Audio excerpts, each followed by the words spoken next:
それ、本当だ。うん。出来上がり。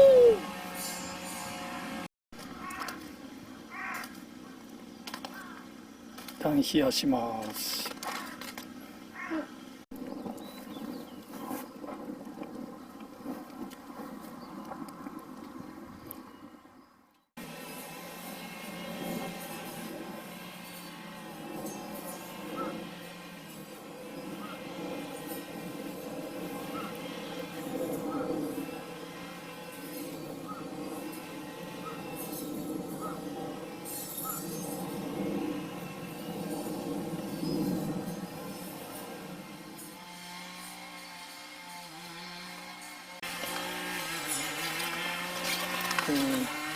これが新聞まで。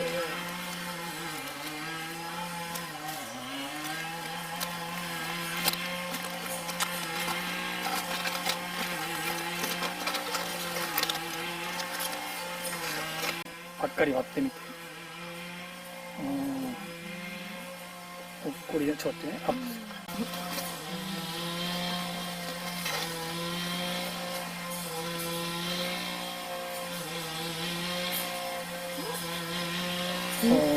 そっちの方がねっとりだ。そうだね。そのまま動かさないで。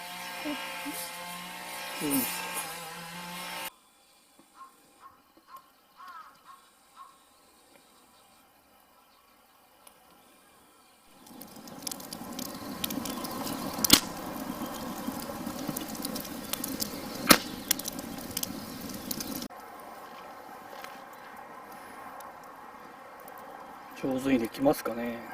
できますよ。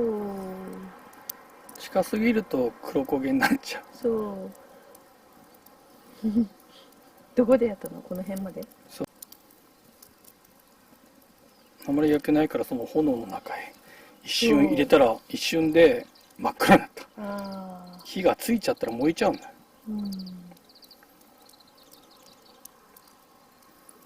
すごいいい色。おお、先端来た。先端だけじゃん。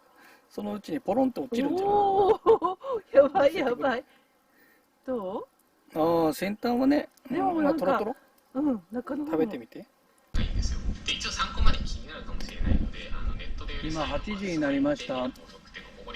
周りは真っ暗で、隣近所も全くいません。畑の中で、YouTube、学ぶの YouTube を見て焚き火をしています。間もなく片付けて、また明日の準備に入りたいと思います。ス